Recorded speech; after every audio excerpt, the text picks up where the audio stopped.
فات صاحب اب اگلی خبر اور معاملے کی طرف بڑھتے ہیں. میں بہت ایکسائٹڈ ہوں یہ جاننے کے لیے کہ اب نواز شریف کے پاس کیا نیا بیانیہ ہے, کیونکہ رپورٹ کیا جا رہا ہے کہ ان کے پاس ایک نیا بیانیہ آ گیا ہے. پہلے تو اس پہ بات کریں. اچھا, یہ سارے بڑے دن سے یہ معاملات چل رہے ہیں, لیکن اس میں پچھلے دنوں کچھ میٹنگز ہوئی ہیں جس کے حوالے سے پھر وہ ہوا کہ جی نواز شریف صاحب نے کچھ سینئر جرنلسٹ سے میٹنگ کی ہے اور اس کی کچھ رپورٹنگ شروع ہوئی, اور اس پہ پھر بات ہوئی کہ جی اب میاں صاحب جو ہیں شاید وہ بہت زیادہ خوش نہیں ہے جس طریقے سے ایک ان کے پارٹی کا بیانیہ جو ہے وہ چل رہا ہے, جو کہ ظاہر بات ہے بیانیہ ایک ان کو الیکشن میں تو قیمت ادا کرنی پڑی. لیکن ہم اس پہ بات کرتے ہیں, میرے خیال میں ہمیں لیکن بڑے ایک اہم گیسٹ ہیں قاہرہ صاحب نے ہمیں جوائن کر لیا ہے اور ان سے گفتگو کرتے ہیں. جی قاہرہ صاحب السلام علیکم. جی وعلیکم السلام فہد صاحب. قمر زمان قاہرہ صاحب نے ہمیں جوائن کیا ہے بڑے عرصے بعد, جب بھی ہمیں بطول جوائن کرتے ہیں نا تو کوئی مزدار بات کر کے جاتے ہیں. قاہرہ صاحب آج 2-3 امپورٹنٹ ایشوز ہیں جو ہم ذرا آپ سے ڈسکس کرنا چاہ رہے ہیں.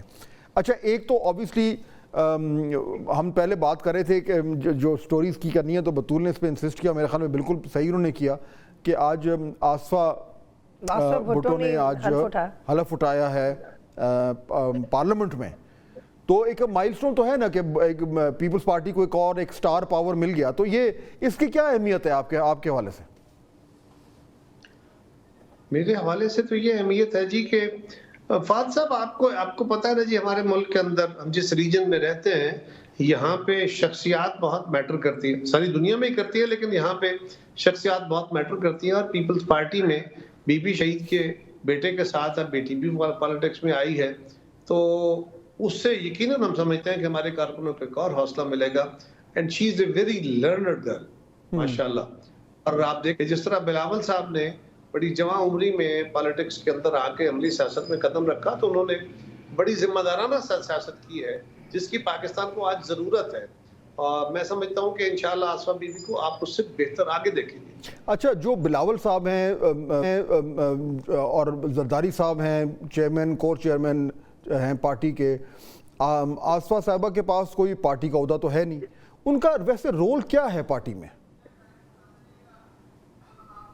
رول ان کے پاس عہدہ نہیں ہے, ان کا رول ایک ایم این اے ہے. وہ ہماری لیڈر محترمہ بینظیر بھٹو شہید کی اور آصف زرداری صاحب کی بیٹی ہیں, اور وہ کئی سارے کام آلریڈی سندھ گورنمنٹ میں تھی تو وہاں دیکھتی تھی, پارٹی کے کچھ افیئرز دیکھتی ہیں. لازم نہیں ہے کہ آپ کے پاس عہدہ ہی ہو, عہدے کے بغیر ہے, عہدہ بھی مل جائے گا جب وقت آئے گا.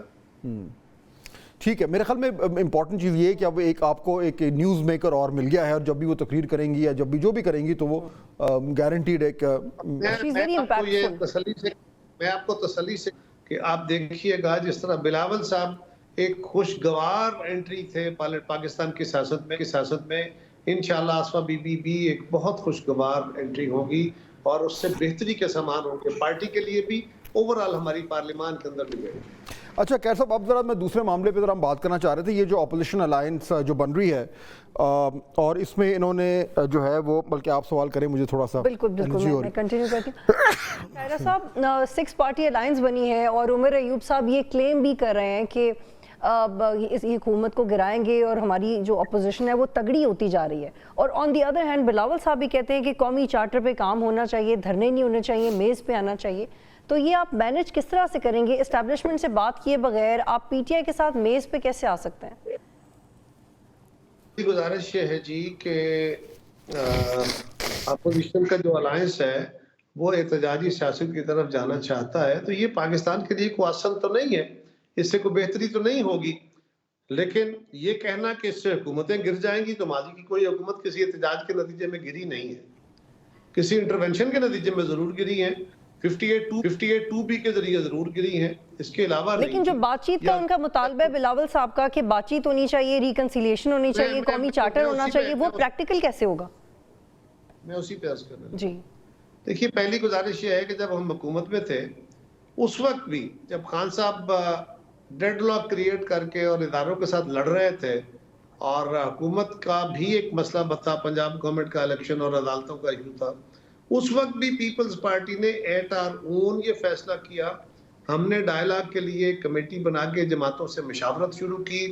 ہم خان صاحب کے ساتھ بھی بات کرنا چاہتے تھے, لیکن انہوں نے جس دن ہم ان سے رابطہ کر رہے تھے انہوں نے بیان دلوا دیا کہ جی میں ان جماعتوں کے ساتھ بات نہیں کروں گا. انہوں نے وہ رستہ روک دیا. پھر عدالت درمیان میں آئی, عدالت کی وجہ سے وہ معاملہ پھر چلا,